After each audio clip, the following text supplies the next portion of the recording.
Such an obedient crowd. I love it. Welcome, everyone. Hi, good evening. I'm John Goldberg, the interim dean of Harvard Law School, and I am just delighted to be here today to introduce and to celebrate our wonderful colleague, Molly Brady, on the occasion of her appointment as the Louis D. Brandeis Professor of Law.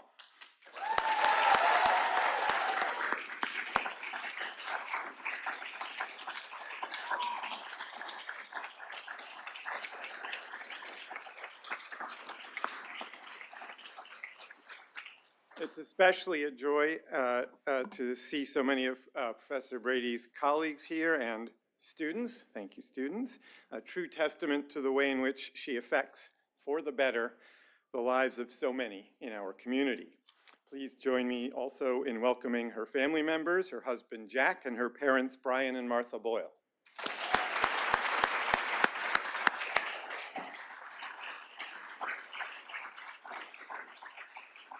I'm going to say a few words about the chair and then more words about our honoree. The chair.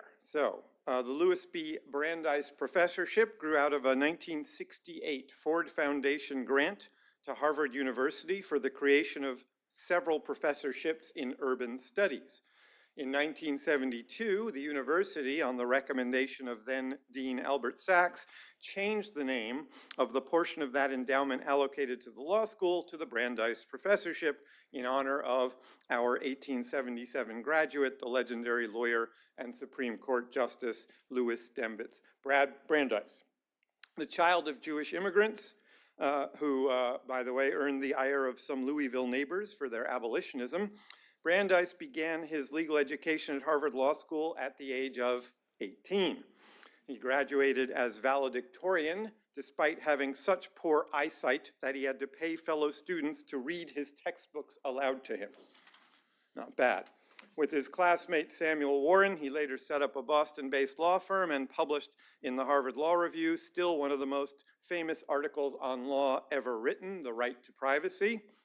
Later still, he became a leading figure in the progressive movement, an energetic foe of monopolies and trusts, and an advocate famous for filing some of the first legal briefs that brought to bear data and empirical observations on questions of law.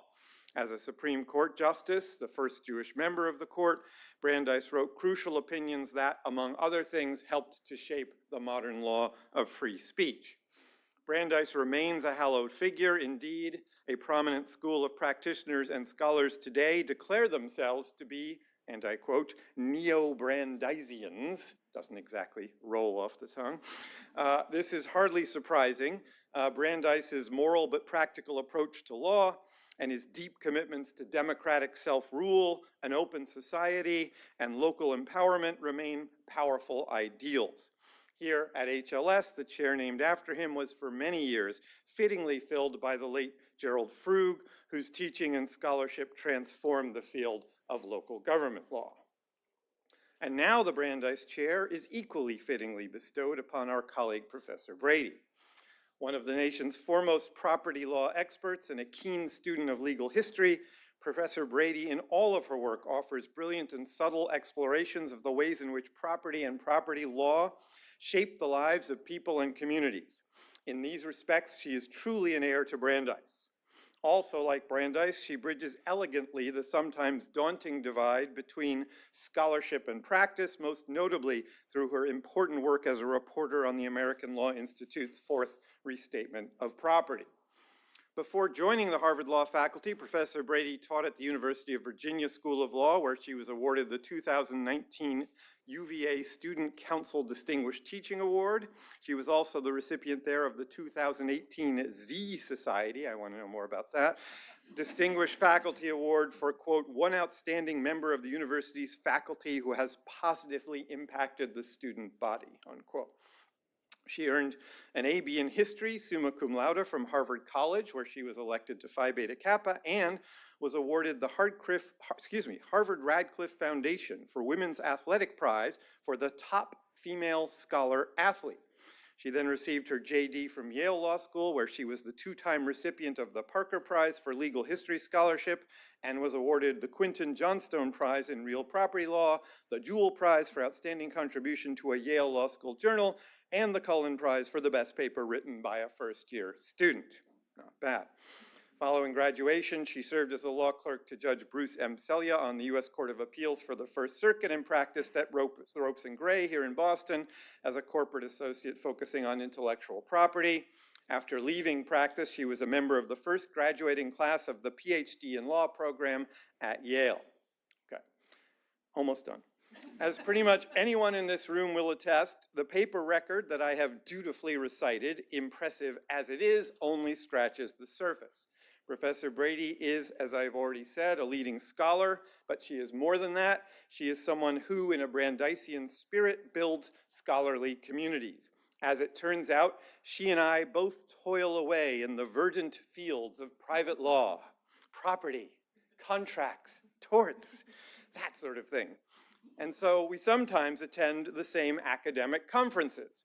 And at these events, it's impossible not to notice how other conferees flock to Professor Brady.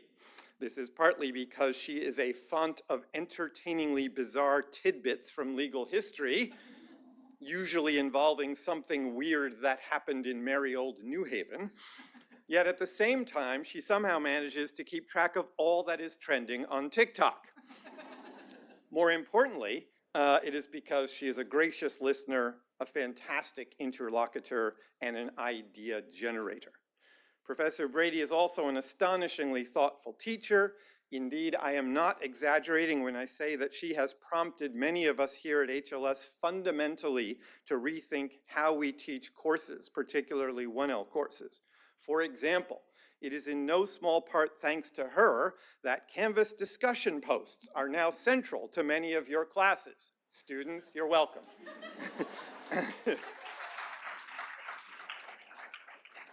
If you're not happy about that, blame me, not her. Moreover, on numerous occasions, she has led important faculty discussions about best teaching practices, including one that took place at 12:30 today on the ways in which AI will require all of us to rethink modes of assessment. Finally, as dean, I am especially appreciative of Professor Brady's extraordinary citizenship. Along with Professor John Coates and Glenn Cohen, she serves as one of our deputy deans. Nobody knows what a deputy dean does. That is because it is impossible to describe the job. Deputy deans, and I was one, are asked to do pretty much everything, lining up important academic programming, shaping law school policies, supporting students and faculty, dealing with pressing problems. It takes a person of extraordinary energy, wisdom, and empathy to do this vital job well. Happily for me and for all of us, Professor Brady is that person. Truly, it is my honor to have this occasion to recognize Professor Brady. Please join me in congratulating her on her appointment as the Louis D. Brandeis Professor of Law.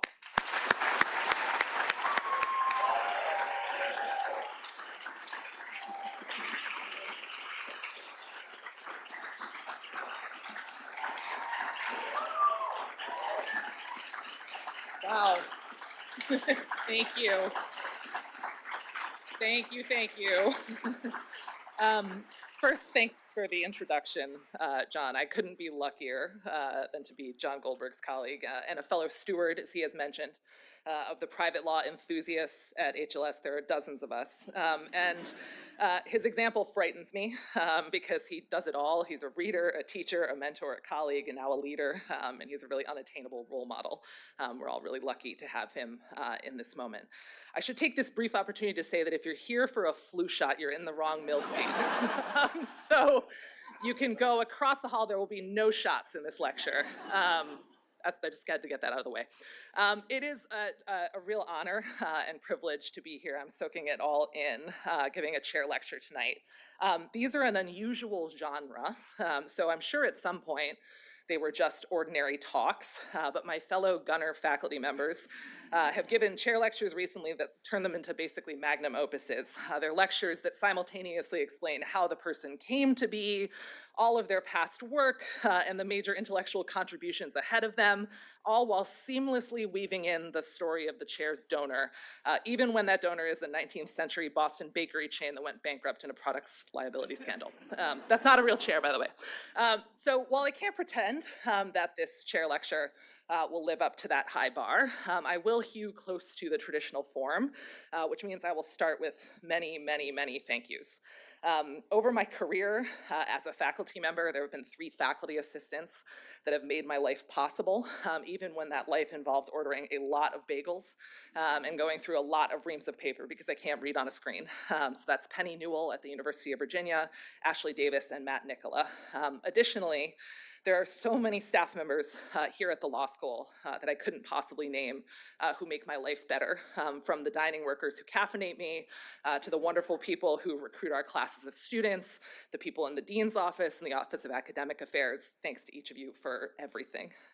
As I've already hinted, I count myself lucky to have 2 intellectual homes.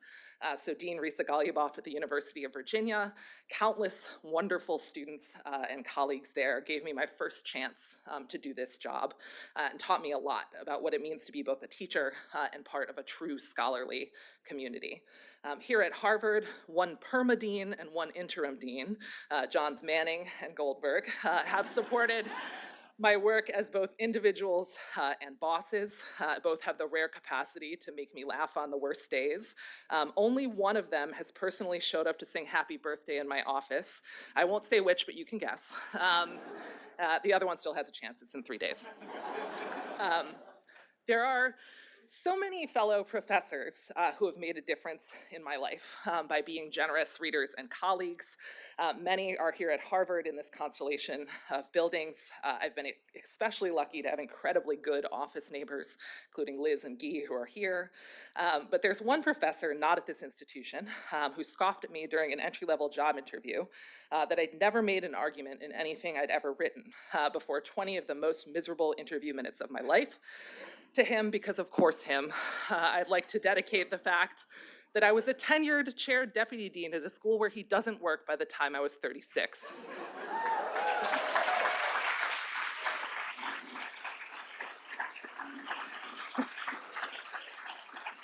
The reality is that I am here because of the opposite sort of person, teachers and professors who had faith in me and invested in me. Bob Ellickson, the first person to suggest I should think about becoming a law professor at a time when I wasn't sure I'd made the right decision at all by going to law school. Carol Rose and Claire Priest, whose studies of history and institutions have deeply influenced my own. Michael McCormick and Dan Smale, who are history professors here at Harvard.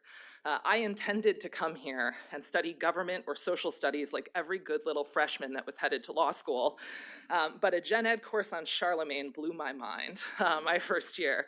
And so I spent the better part of 4 years poring over the fall of Rome and the early Middle Ages through primary sources and archaeological investigations. My undergraduate professors here and their many teaching fellows taught me how to look for neglected details in plain sight and how to query sources along new angles for what their authors did not realize they were revealing. These are skills I still use most days. To my students, so many of whom are here tonight, thank you. I have had the privilege of teaching property to 761 1Ls and 2Ls and LLMs over the years, and over 400 of them are already out in the world as lawyers. And there have been a few hundred in electives besides. Very few of them come here looking forward to property. But by the end, we build a community, bonded through terror at contingent remainders, and united in our passion for spite houses. So you are inspirations, teaching assistants, research assistants, and close and treasured friends. I love and am proud of each and every one of you. I promise I'm almost finished with the thank yous, but I've saved the most important for last, which is my family. I'm so lucky that my parents, Martha and Brian Boyle, are here tonight. They are my biggest cheerleaders and protectors. That professor I mentioned who was mean to me, I had to stop my mother from commencing a multiple-hour drive to his house to knock over his mailbox. True story. My dad's love of maps and city histories is obviously directly reflected in me, as is his slightly twisted sense of humor. And my mom proofread basically every single paper I wrote before the age of 30. And I try every day to model her examples of boundless enthusiasm and boundless love. I love you both. Thanks for being here. My son Connor is 3. He is blessedly not here tonight. He would be singing Baby Shark Halloween and attacking the camera. But he has some sense of what I do. So most tummy times that he did as an infant were in front of a property book or a drawing of horizontal privity. He unwillingly participated in a Zoom reading group on the private law German philosophy of Adolf Reinach, thanks Henry Smith. And last summer, he sat on my computer to try to get me to stop writing decoration letters to judges for my students. He's smart, caring, and funny. I love him infinitely. As I speak to you tonight, I am currently pregnant with his little sibling.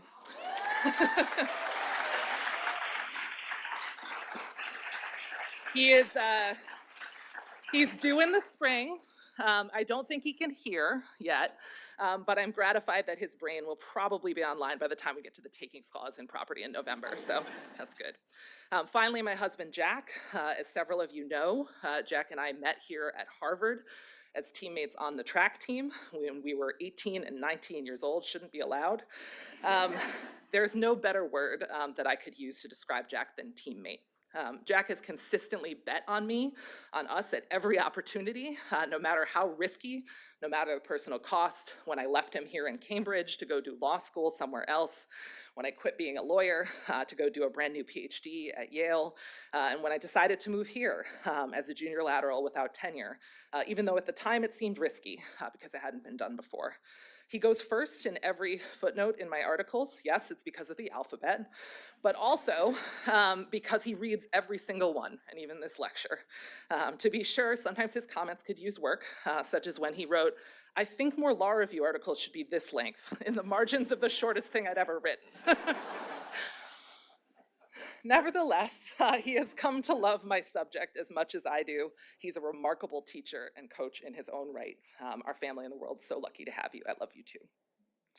The thank yous are now behind me, but my topic today is community and what property has to do with it, which is actually not all that remote from the support I've described so far. And so in most of the remainder of this lecture, I'll explain why I see the creation of community as the central theme of not just my work in property, but also much of my life. Here's where I'll invoke the person for whom the chair is named, Justice Louis D. Brandeis. When now Provost Manning called me to let me know I'd received this chair, I promptly ordered Melvin Urofsky's 3-inch thick biography of Louis Brandeis entitled Brandeis, A Life. I put it on my nightstand, and 2 years later I can say I've read 3 pages. So that is my toddler's fault, not Melvin Urofsky's, to be clear. So with what I've learned on Wikipedia about Louis Brandeis, I can say that the man contained multitudes. It is no surprise this chair is actually held by 2 people now, both myself and Nico Bowie. There are pieces of Brandeis' story that clearly resonate with Nico's work inside and outside the classroom, particularly Brandeis' legacy as the people's lawyer against corporate and other powerful interests. But there are also some strands of Brandeis' life and work that resonate quite strongly with mine. Brandeis was 34 years old when, together with his law partner and Harvard Law School classmate, he wrote the article that Dean Goldberg has already mentioned, The Right to Privacy. The piece masterfully collects from across the common law the burgeoning recognition of a new form of legal interest at the moment that a technology, the camera, as it was being used by journalists, was posing new dangers and new questions. And I'll quote now one sentence from that piece. Political, social, and economic changes entail the recognition of new rights, and the common law, in its eternal youth, grows to meet the demands of society. For a historian of the common law like myself, fewer sentences could bring greater joy. This lecture could have been about property and privacy. That's an area that connects a lot of my work to date. It could also have been about the value of local experimentation, owing to Brandeis' famous statement in a 1932 case, New State Ice Co. versus Liebman, that a state might, if its citizens choose, serve as a laboratory and try novel social and economic experiments without risk to the rest of the country. But unlike property and privacy, property and federalism lacked the alliterative punch that I was looking for. I asked ChatGPT what a P word for federalism is, and it reported, I'm serious, the word for federalism is federalism. So we're not replaced yet. My intersection with Brandeis in this lecture on property and community happens to be in an area where we might have had some disagreements if we had been contemporaries, and that's on property and planning. See, the P words won out. Brandeis himself didn't leave much direct evidence of his views on planning, although he was among the founding members of the National Municipal League and attended several conferences on urban reform. As Dean Goldberg said, his interest in the topic is reflected in this chair, which is for someone who works in urban legal studies, and it's the dean who bestowed it, said his contributions to urban legal studies should be seen broadly, growing out of his concern with the many problems that inhere in an urban industrial society. Justice Brandeis was also in the majority in the 1923 decision Village of Euclid versus Ambler Realty, the case that upheld zoning as a legitimate use of the state's police power and that famously referred to apartments in residential districts as a right thing in the wrong place, like a pig in the parlor instead of the barnyard. He was also a deeply committed progressive, and it was progressive lawyering, the reports of commissions and experts on healthful neighborhoods that helped Euclid prevail in that famous case. Zoning was in part a social experiment, an effort to engineer better communities through legal and urban design. And confronted with the horrors of industrialization and deteriorated housing conditions in large American cities, late 19th and early 20th century reformers believed law could construct and control their future development.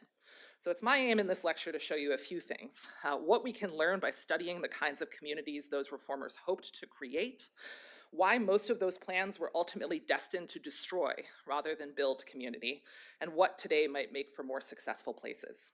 It was wrong, in my view, for planners and their lawyers to use property and land use law to advance a substantive vision of the good.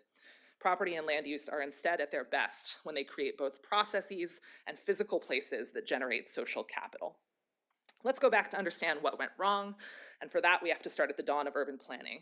For many scholars that would begin around the start of the 20th century, but I'm a contrarian, so for me it begins a century earlier. So I have a special love of legal accidents, times when some lawyer either made a mistake or intentionally took a risk that ended up changing the future trajectory of things. And an important innovation in planning is one such accident. In English land law, for a variety of reasons, a great deal of land was traditionally held in long-term leases.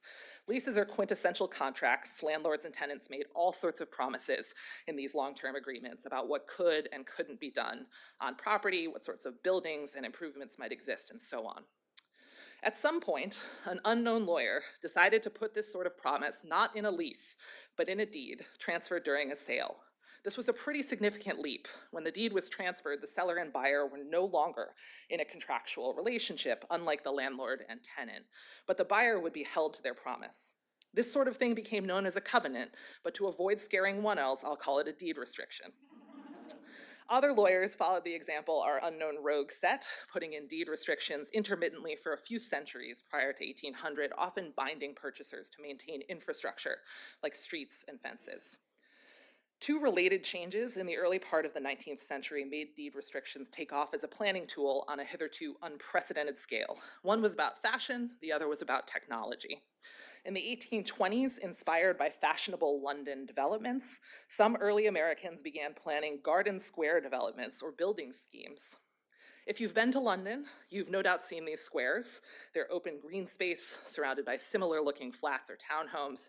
These areas were protected by deed restrictions. The individual landowner who acquired and created the square bound future purchasers both to maintain the garden and to adhere to certain specifications in the buildings fronting it, including how far they could be from the street, how high they might be built. An early example stateside is Gramercy Park in New York, which was platted in 1831 with deed restrictions to preserve the park and the surrounding buildings. At the same time, major technological change was underway, industrialization. Again, both here and abroad, there were myriad innovations, new ways of using iron and steel, new energy sources like coal, steam, electricity, and gas, even the rise of the factory as the predominant site of manufacturing, enabling companies to make more with less labor. As that list suggests, many of these uses were noisy, fragrant, and perceived as dangerous by individuals living or owning property nearby. There was an old tort, a love of mine and Dean Goldberg's, the law of nuisance, that was designed to mediate these sorts of land use conflicts, but that didn't work very well preemptively, both for technical reasons pertaining to the old law equity distinction, I won't mention it again, and because every factory owner would swear this one will be different, and the property owner couldn't sue until the harm had been realized. So again, lawyers turned to the deed restriction, which could ban such uses by operation of the law of breach of contract. In properties being transferred or subdivided, lawyers wrote in promises not to engage in various noxious uses. The lists of banned uses in urban deeds came to number 10 or 30 or even more than 50 different types of offensive, often industrial uses. To take a list given in one 1825 deed restriction, the buyer of land in Manhattan promised not to erect any livery stable, slaughterhouse, tallow chandlery, smith's shop, forge, furnace, brass or other foundry, nail or other iron factory, or any manufactory for the making of glue, varnish, vitriol, ink, or turpentine, nor for dressing or keeping skins or hides, or any distillery or brewery. While deed restrictions proliferated because of fashionable building patterns and industrialization, a basic question remained unanswered by courts. Did any of these promises made in deeds bind future buyers after the initial buyer, or just the initial buyer? By 1850, courts in both the United States and England answered in the affirmative. This, even beyond what had existed before, made deed restrictions a powerful long-range planning tool. One could insert a restriction that would survive decades and even through transfers. And to some owners, this guaranteed stability in the face of what must have seemed like so much daunting change. Another change was also just beginning at that point, though it would continue well into the 20th century, and that's suburbanization. Again, technological changes like advancements in transit combined with efforts to flee the industrial core. And suburbanization enabled the input of deed restrictions on, to say it again, an unprecedented scale. The deed restrictions of the early 19th century tended to be smaller in coverage area, a handful of owners agreeing among themselves to insert them, or development on the scale of a city block or two. With suburbanization, either a single farmer or a wily speculator who owned a large tract in Brooklyn, Brookline, or Oak Park could insert restrictions in transfers on acres or more of property.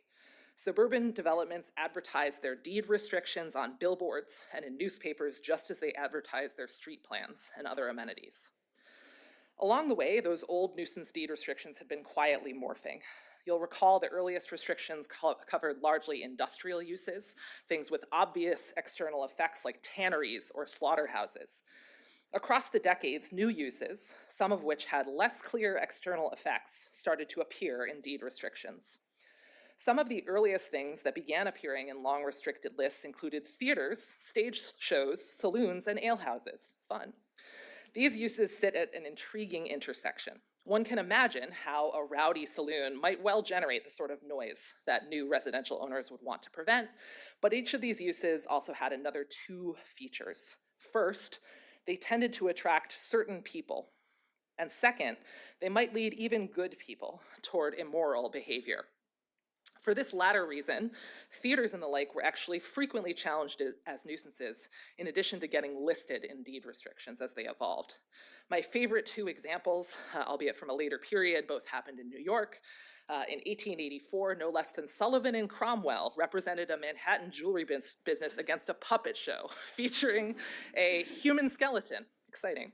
In 1919, in the case of Star Opera Co. versus Highland, the contracted opera performer at a German-owned theater began performing a song celebrating the sinking of the Lusitania. The performance, which was just a couple years after the tragedy, was held to be a nuisance, both because it attracted lots of raucous and outraged people, but also because of the inherent immorality of singing a song to people, quote, not yet recovered from passions of war. So much for free speech. By the 1840s to 1860s, nuisance restrictions in deeds expanded once again in this direction, but strikingly farther than nuisance law would have ever permitted. In that period, restrictions either explicitly or implicitly targeting race, ethnicity, and class emerged in cities across the country. Many other scholars have traced the history of racial restrictions, most often targeting Black owners. Most of the earliest of these appeared for the first time in nuisance restrictions, alongside things like stables and slaughterhouses. And by about 1860, yet another use slipped into the laundry list of banned things: tenements. The term tenement is most often associated with the housing constructed for largely immigrant populations in major urban centers in this period, and they were associated with both real and imaginary dangers. To be sure, many were crowded and had poor sanitary conditions, but upper-class urbanites were also biased and afraid of the new sorts of people that lived in these spaces, as well as the ways that the buildings reached new heights. Some beliefs about the dangers of height were well-founded. Surely tenements had inadequate fire escape routes, which led to many tragedies. But other fears, like the idea that germs lived in shadows, had less connection to reality. As I said, I find the expansion of deed restrictions to racial categories and tenements striking, in part because it unmoored these lists from the traditional stuff of nuisance. As both I and other scholars have shown, while plenty of nuisance cases were brought against tenements and against Black or sometimes Asian neighborhoods and gathering places, these cases almost never succeeded in torts. Where torts failed, restrictions succeeded. Racial covenants, as well as covenants against tenements, mostly worked at targeting their intended uses. At least that was until the ascendancy of the high-rise apartment. Where earlier urban fashion had been inspired by England, this innovation was attributed to France. Taking cues from the Parisians, around 1870, American developers started building housing with multiple units, marketed to the middle and upper classes, with many featuring servants' quarters, private bathrooms, and space for entertaining. Developers in cities like New York and Boston gave these structures high-end names, the Stuyvesant, the Dakota, the Madison, and they got a new name in general, the apartment, or sometimes the French flat. Intriguingly, contemporaries alternately perceived the French flat, sorry about that, as associated with either the good or the bad of Paris. By that I mean luxury, French, or else something risque, also French. Although some apartments were truly meant for the upper echelons of society, many were actually designed to house an emergent middle class. Here's something interesting happened. Overwhelmingly, deed restrictions drafted before 1900 failed to prevent the apartment building.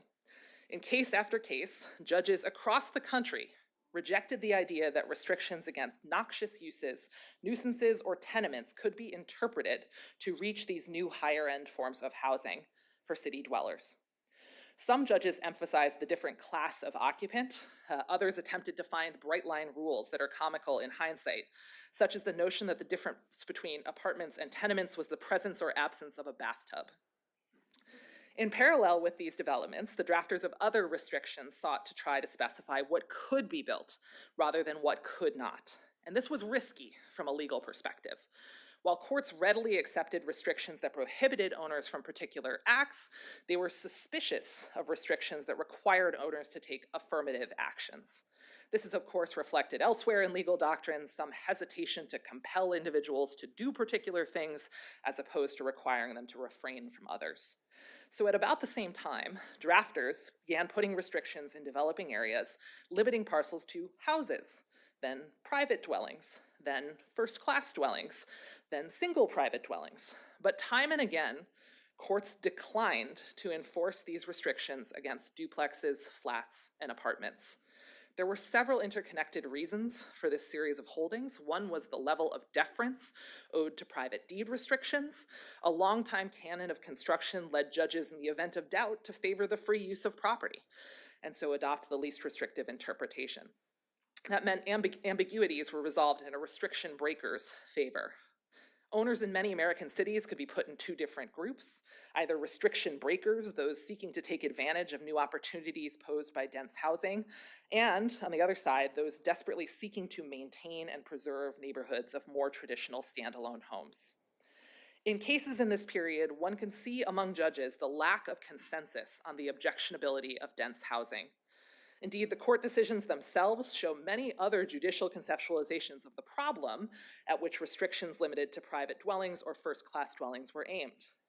Decisions alternately tried to understand such restrictions as being about the value of the structure, the risk of commercial development, or the worry that persons taken indiscriminately from the public might come in, not necessarily the fact that a single building might house multiple groups of people. Between 1898 and 1905, influential developers on the East Coast began using the term one family and single family in restrictions.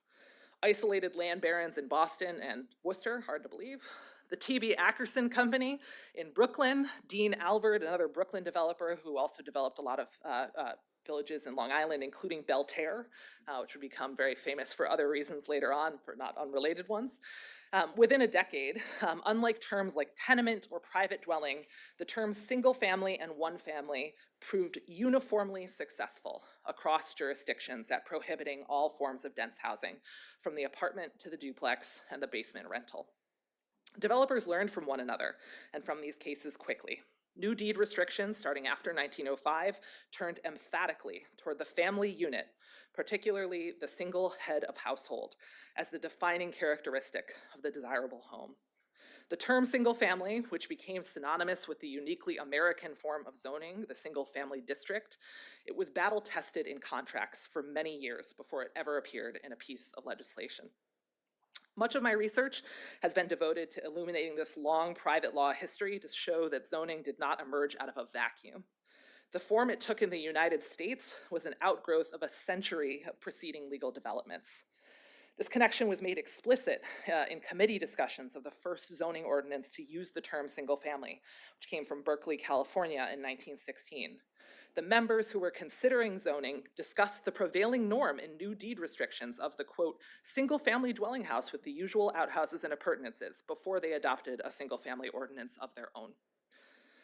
Zoning also arose to address the shortcomings of existing deed restrictions, which, as I have observed, courts were all too willing to interpret flexibly to permit new uses. And so in the heyday of the deed restriction and at the advent of zoning, the city planning profession and the lawyers who represented them turned to property and land use law to enshrine protections for single-family neighborhoods, not just from obvious nuisance uses, but also from multi-unit dwellings. This form of zoning arose in a perfect legal and social storm. On the legal side, decades of cases about deed restrictions acclimated property owners to the idea of value-enhancing limitations, which they accepted as a matter of public law as well as private. And on the social side, a variety of simultaneous developments helped to entrench the idea that something about multiple people living together was inherently harmful to the home that stands alone.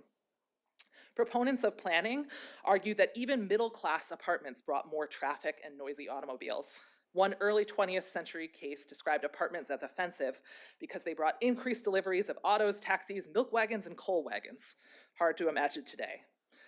To these concerns were added newer problems. The First World War and Russia's 1917 communist revolution left many Americans both highly patriotic and concerned about national security. The single-family home was viewed as giving the ordinary person a stake in the American capitalist way of life and American values. An early 20th century Mississippi judge considered it doubtful whether, quote, that profound and dependable patriotism which is necessary to preserve and maintain an ideal government like ours could survive the lapse of time crowded into apartments. Additionally, around 1900, sociologists began describing apartments and cities themselves as a threat to the family, full of sites that would draw people away from the home and toward vice.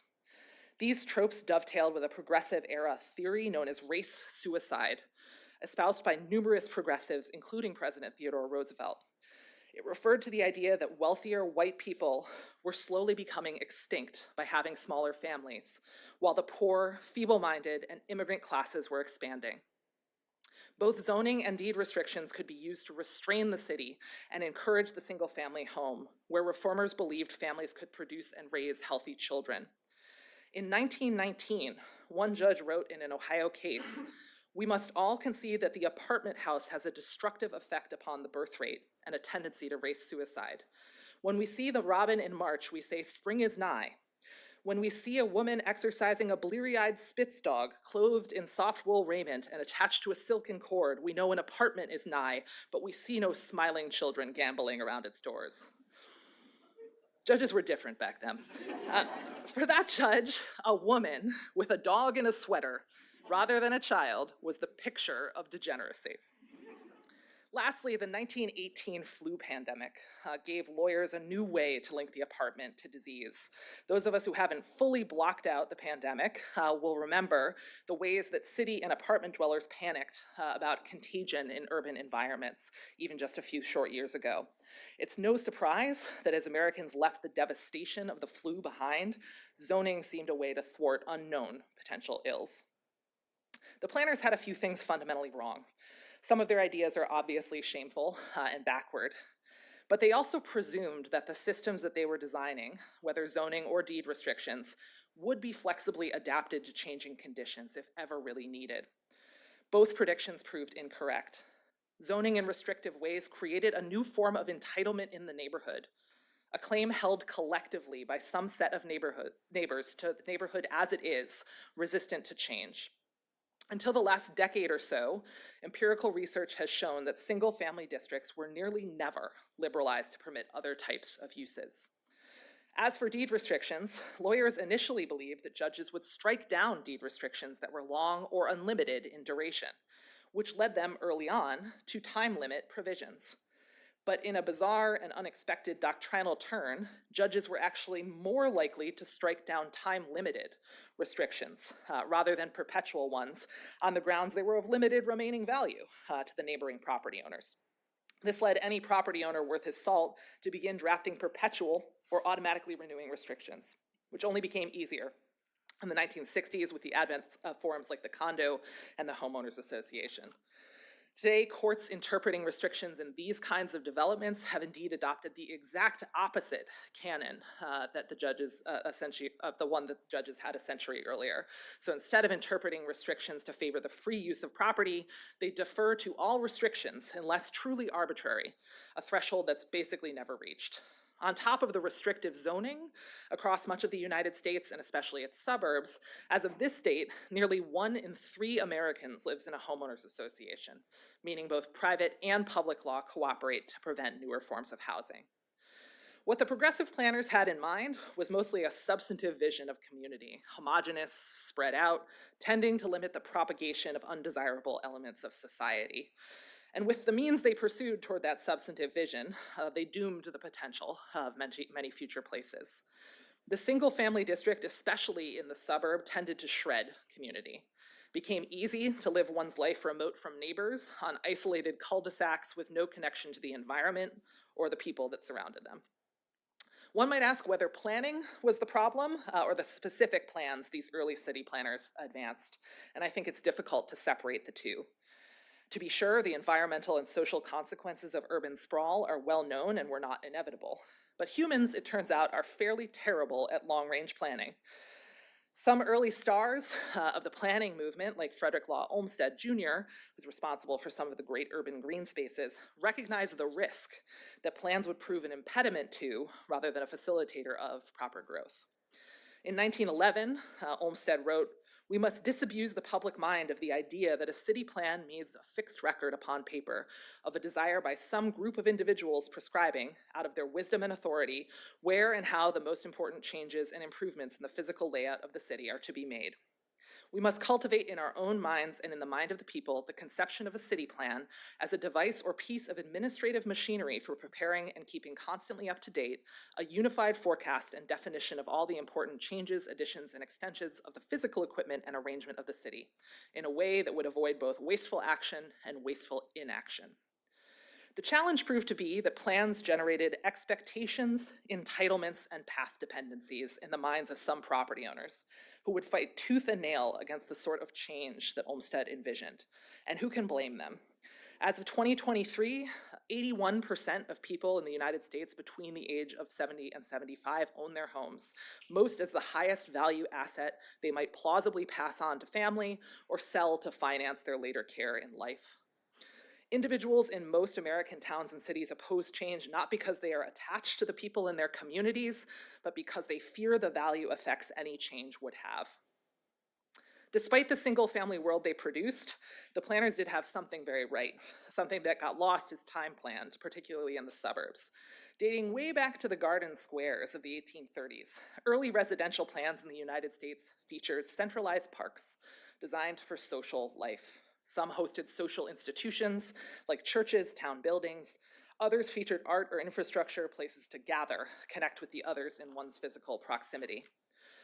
Over 2 decades ago, Robert Putnam wrote the famous book Bowling Alone about the decline in something he called social capital. The subtitle of that book is The Collapse and Revival of American Community. Putnam documented the declining participation in both civic and social life among a new generation of Americans, thanks to features as wide-ranging as the television, ethics of individualism, and yes, of course, suburbanization and increased population mobility. Astonishingly, when Putnam wrote, the internet was in its infancy. Matters have only gotten worse. Although we might have once thought that technologies like social media and cell phones would bring us closer than ever, it turns out they drive us apart. And with these tools, people look for community, but in conspiracy theories, in viral trends, and in places that leave them mentally and physically unhealthy. Property and land use law, as it's currently deployed, help to destroy social capital, but to what extent can they be part of the solution? My many property alumni will know that I believe property law can help address the problems it created, and in fact, that it must. While I love to joke that I am drawn to property because of the spite, the pettiness, because of the little squabbles that result in someone erecting a middle finger statue in their backyard or painting a fence a hideous color just to piss off the neighbor, I think I really love it because it's sort of a miracle that those conflicts are relatively rare. Property creates zones that enable investment and protect human values like dignity, privacy, and autonomy. But at least when it comes to land, it also creates millions of boundaries, sites where people have to cooperate to make the whole thing work. This potential value of the boundary has been well known for millennia. One of my favorite holidays, though we tragically have class on it every year, is the Roman holiday of Terminalia. Celebrated on February 23rd, the festival is in honor of the Roman god of boundaries, Terminus. On that date, according to no less than Ovid, neighbors across the empire were supposed to dress up, meet at the boundary of their lands, and decorate it with garlands, cake, and honey before indulging together in a feast. The dual points of this ritual are obvious. For one thing, it helped to remind individuals of the boundary itself, marking it again in the presence of community. But for another, it gave the neighbors an opportunity to connect, building social ties that would minimize conflict and enhance cooperation in the longer term. This potential for property has been recognized more in literature and mythology than in doctrine, although it appears in doctrine too. In literature, some in the room may be familiar with Robert Frost's poem, Mending Wall. After a winter's activity upsets the rock wall between them, Frost writes, "I let my neighbor know beyond the hill, and on a day we meet to walk the line and set the wall between us once again." When Frost quips that his apple trees won't cross the fence to attack the neighbor's pine trees, the neighbor replies, "Good fences make good neighbors." One could read the poem as being about the pointlessness of boundaries, since Frost wonders why they engage in this ritual every year. But I prefer the reading associated with literary critic Richard Poirier, who sees instead in the ritual something else. To quote from him, "If fences do not make good neighbors, the making of fences can." The border between Frost and his neighbor ends up being a site for renewing connection as much as it is about separation. Many features of property doctrine do, in fact, recognize this social function of property. I've written myself about communal boundary walking that echoes the Feast of Terminalia. But it's everywhere if you look. Take the law of adverse possession, which law students will remember as the doctrine that operates to grant title to squatters or others who meet a certain set of statutory requirements. The concept of one's possession being open and notorious, which is one of those requirements, was as much about what individuals could see as what the neighborhood was talking about. The rumor, the reputation, what those could reveal. Concepts that recur elsewhere in property, like inquiry notice, seek to force people transacting in property to be social, to ask around, get to know the neighborhood a little bit.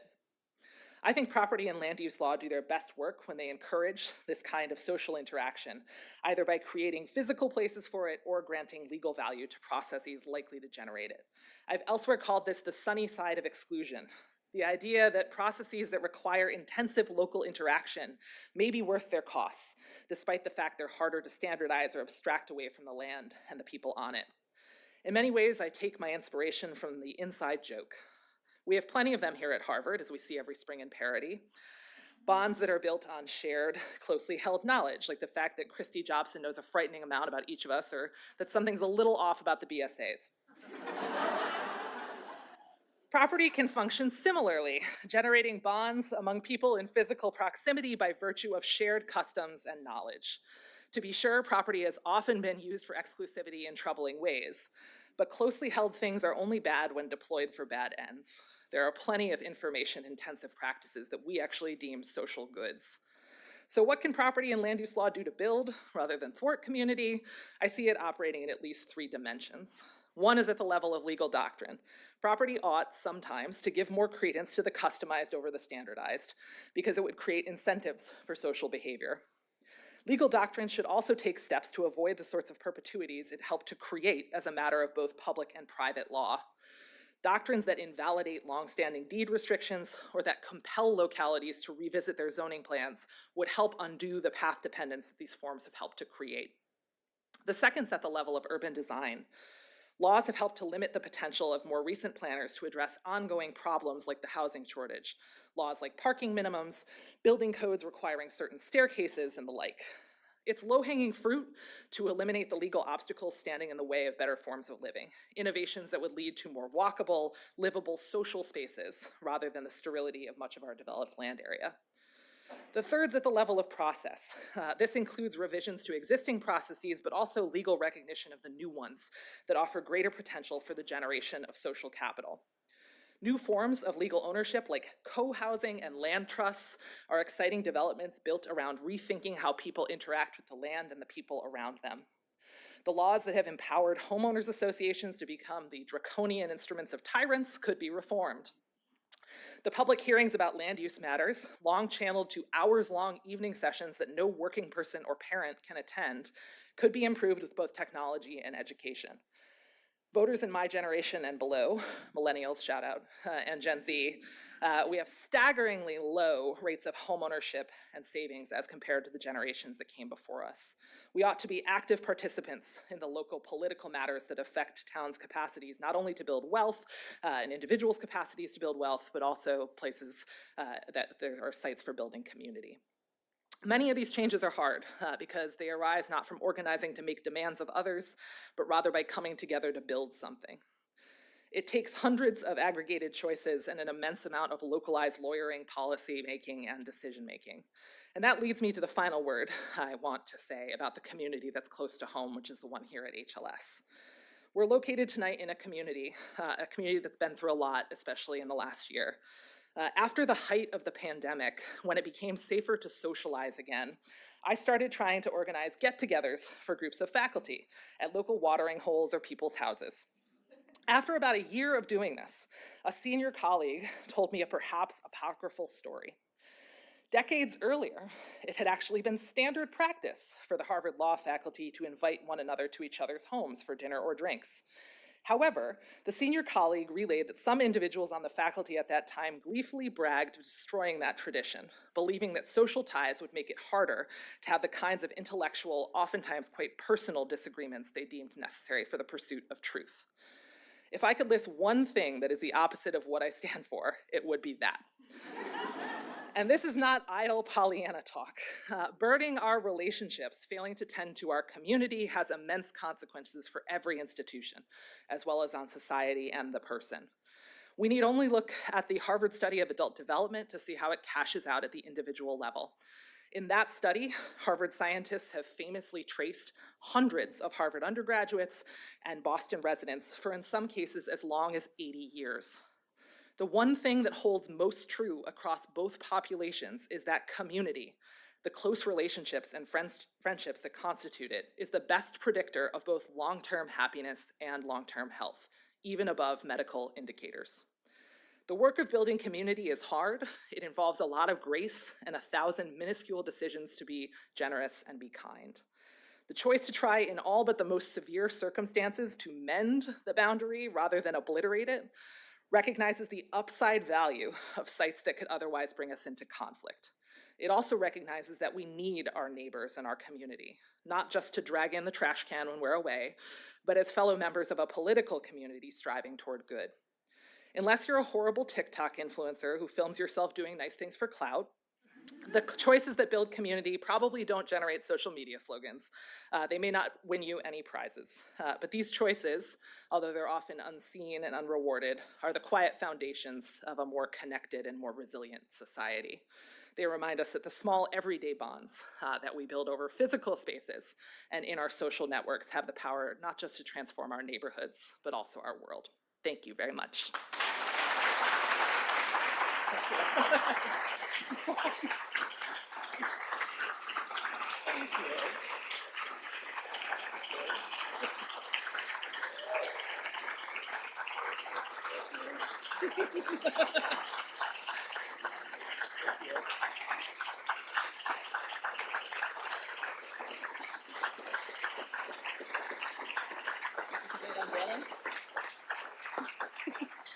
Fabulous. So we have one remaining important task related to an item of personal property, which is now your personal property. It's hidden, coiling under this very mysterious sheet. So if you would help me lift it, we can find out what is under here.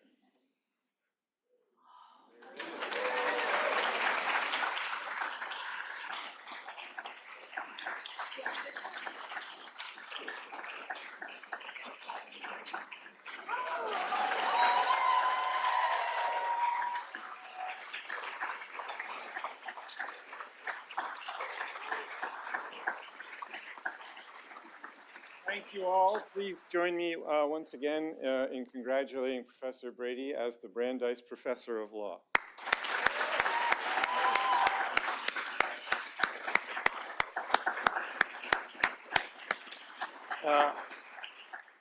Now, magically, the doors in the back will open, and if you walk through them, you will either get a shot or a reception, one or the other, but they're both back in that direction. So thank you, everyone, for coming.